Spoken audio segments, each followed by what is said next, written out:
एक तरफ चीन जहां बॉर्डर पर भारत के साथ अक्सर लड़ने के लिए उतारू रहता है, वहीं दूसरी तरफ वह भारत में किसी भी तरह के फायदे का मौका उठाने से नहीं चूकता है। ऐसा हम इसलिए कह रहे हैं क्योंकि हफ्ते भर से कम समय में चीन की 3 कंपनियां भारत में अपना बिजनेस बढ़ाने के लिए उतावली नजर आ रही हैं। आज के खर्चा पानी में इन कंपनियों के भारत में शुरू होने वाले कारोबार को लेकर बात करेंगे, जानेंगे कि चीनी कंपनी BYD ने भारत में इलेक्ट्रिक व्हीकल्स और बैटरी बनाने के लिए क्या प्रस्ताव रखा है, समझेंगे कि चाइनीज कंपनियों को क्या दिख रहा है कि वे भारत में अपना विस्तार करने की तैयारी में हैं। इसके अलावा ये भी जानेंगे कि Chinese mobile company Xiaomi Bharat में मेड इन इंडिया फोन क्यों बनाने की तैयारी कर रही है और ऑनर को लेकर क्या ताजा अपडेट्स हैं। नमस्कार, मेरा नाम दिव्यांशी सुमराव है। आप देखना शुरू कर चुके हैं दी लंदन टॉप का डेली इकोनॉमिक बुलेटिन खर्चा पानी। चीन की कंपनी BYD ने भारत में इलेक्ट्रिक कार और बैटरी बनाने के लिए $1 अरब यानी करीब 8,200 करोड़ रुपए निवेश का प्रस्ताव रखा है। इसके लिए BYD ने भारत की कंपनी के साथ पार्टनरशिप करने की तैयारी कर ली है। इसका खुलासा समाचार एजेंसी रॉयटर्स की एक रिपोर्ट में किया गया है। यह रिपोर्ट बताती है कि चाइनीज कंपनी ने इसके लिए हैदराबाद की company Megha engineering and infrastructure के साथ हाथ मिलाया है और इस जॉइंट वेंचर के लिए इलेक्ट्रिक व्हीकल प्लांट स्थापित करने के लिए भारतीय रेगुलेटर्स को प्रस्ताव भेज दिया है। खबर के मुताबिक BYD भारत में हैचबैक से लेकर लग्जरी मॉडल की पूरी सीरीज लॉन्च करने की तैयारी कर रही है। हालांकि इलेक्ट्रिक वाहन और प्लग इन हाइब्रिड वाहन बनाने वाली दुनिया की सबसे बड़ी कंपनी BYD ने इस मामले पर अभी तक कोई टिप्पणी नहीं की। वहीं इससे पहले भी BYD कह चुकी है कि उसने भारत में मैन्युफैक्चरिंग प्लांट स्थापित करने की योजना बनाई है। भारत दुनिया का तीसरा सबसे बड़ा कार बाजार है। जैसे जैसे देश में मिडिल क्लास आबादी बढ़ रही है, वैसे ही कारों की मांग में तेजी आ रही है। इलेक्ट्रिक व्हीकल सेगमेंट में भी आने वाले समय में जबरदस्त डिमांड आने की उम्मीद है। यही कारण है कि दुनिया की दिग्गज इलेक्ट्रिक कार कंपनियां भारत में निवेश के लिए लालयित हैं।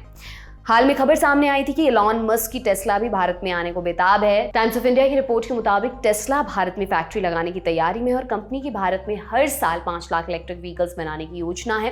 टेस्ला की भारत में बनने वाली इलेक्ट्रिक कार की कीमत करीब 20 लाख रुपए से शुरू होगी। हालांकि मोदी सरकार में रेवेन्यू सेक्रेटरी सचिव संजय मल्होत्रा ने कहा कि एलॉन मस्क की टेस्ला को टैक्स छूट देने का वित्त मंत्रालय के सामने कोई प्रस्ताव विचाराधीन नहीं है। इससे पता चलता है कि फिलहाल सरकार मस्क की टेस्ला को कोई टैक्स इंसेंटिव देने की योजना नहीं बना रही है। आपको बता दें कि भारत में इलेक्ट्रिक वाहनों का बाजार लगातार बढ़ रहा है। एक रिपोर्ट के मुताबिक भारत का ईवी मार्केट 2022 में 223% बढ़ा है।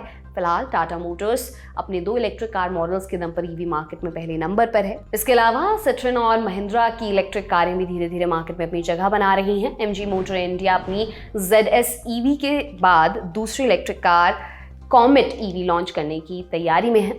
चीनी कंपनियां भारत में आने को उतावली क्यों नजर आ रही हैं, इसको लेकर हमने एक्सपर्ट से बात की, सुनिए उन्हें। ये बात सच है कि चाइना का ये जो दोहरा मापदंड है, एक तरफ गलवान जैसे इंसिडेंट होते हैं, दूसरी तरफ चीन जो है बिजनेस के जरिए दोस्ती का हाथ बढ़ाता है।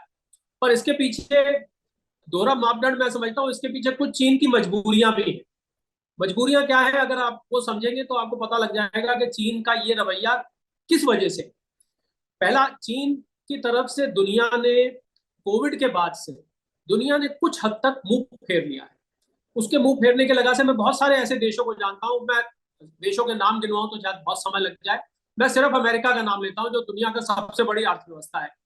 अमेरिका में बहुत सारी कंपनीज और बहुत सारी स्टेट्स हैं जो अब चीन में मैन्युफैक्चर किए गए सामान को नहीं इस्तेमाल करना चाहते।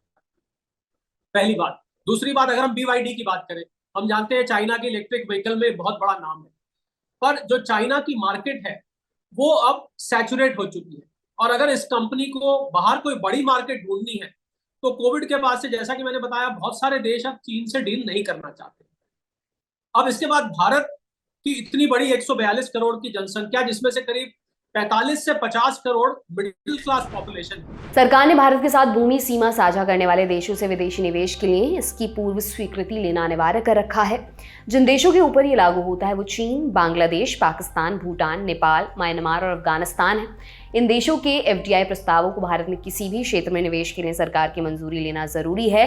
कंपनी मामलों के राज्य मंत्री राव इंद्रजीत सिंह ने लोकसभा में एक प्रश्न के लिखित उत्तर में जानकारी दी थी कि देश में 174 चीनी कंपनियां हैं जो भारत में काम करने के लिहाज से मंत्रालय में विदेशी कंपनियों के रूप में रजिस्टर्ड हैं। चाइनीज कंपनियां भारत में एंट्री के लिए क्या तरीका अपना रही हैं, इसको लेकर भी हमने एक्सपर्ट से बात की। सुनिए। फॉरेन डायरेक्ट इन्वेस्टमेंट जो होती है उसमें जो विदेशी कंपनी है भारत में अपनी कंपनी फ्लोट करती है और उसके शेयर्स खरीद लेती है। अब टेक्नोलॉजी क्षेत्र में ज्यादातर क्षेत्रों में 100% एफडीआई भारत सरकार की तरफ से अलाउड है, यानी कि 100 के 100 शेयर कंपनी के आप वहां रख सकते हैं 100%।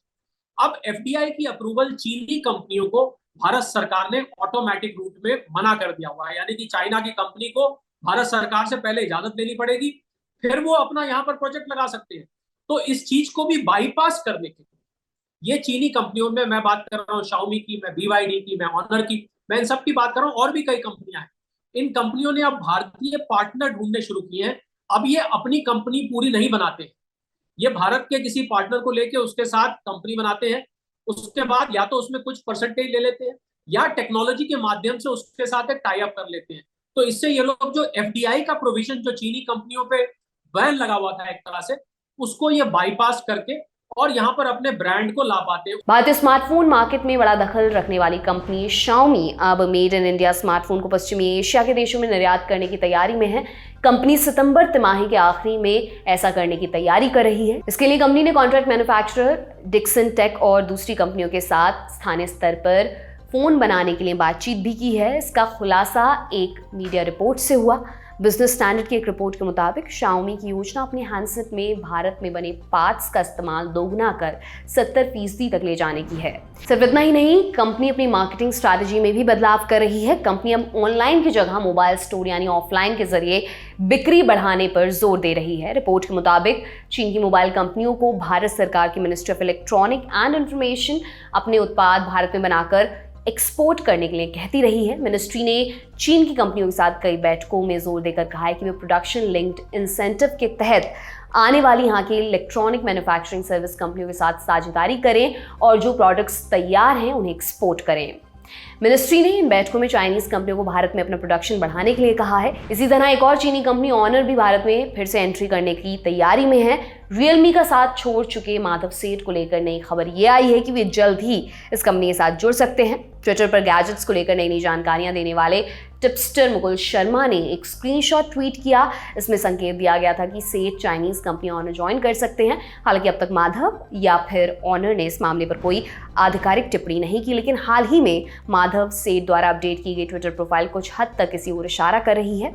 इस बारे में भी हमने एक्सपर्ट से बात की। देखिए, बहुत कम लोग इस बात को जानते हैं कि चाइना में जो लेबर कॉस्ट है, जो चाइना का एक प्लस पॉइंट होता था कि वह सामान सस्ती दरों पे बन पाता, वो बहुत कम लोग जानते हैं कि वो प्लस पॉइंट अब उतना बड़ा नहीं रहा है। चाइना में लेबर कॉस्ट बहुत हद तक बढ़ चुकी है। अब जिन कंपनियों ने वहां इतने बड़े स्केल पे फैक्ट्री लगा रखी है, तो फैक्ट्री ऐसे नहीं है कि 1 मिनट में उखाड़ के आप कहीं ले गए। फैक्ट्री की जड़ें बहुत गहरी होती है, उसको उखाड़ना मुश्किल होता है।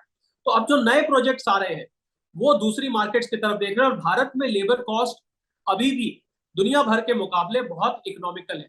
और हमें नहीं भूलना चाहिए कि जो PLI स्कीम भारत सरकार ने निकाली है, इसको प्रोडक्शन लिंक्ड इंसेंटिव बोलते हैं, इतने सारे सेक्टर्स में निकाल दी है, वो किसी भी देश के मैन्युफैक्चरर के लिए एक बहुत ही आकर्षण का केंद्र बना हुआ है कि भैया सामान बनाओ, फैक्ट्री लगाओ, ऊपर से सरकार इंसेंटिव भी देती है। जो राज की बात है वो समझने वाली, जो मैंने पहले जिक्र किया, मैं उसको कुछ हद तक दोहराना चाहूंगा कि बहुत सारी कंपनियां जैसे ही प्रोडक्ट पर, और बहुत सारे देश जैसे ही प्रोडक्ट पे नीचे मेक इन चाइना लिखा देखते हैं, वो उसको अपने से दूर रख देते हैं, वो उसका बहिष्कार कर देते हैं।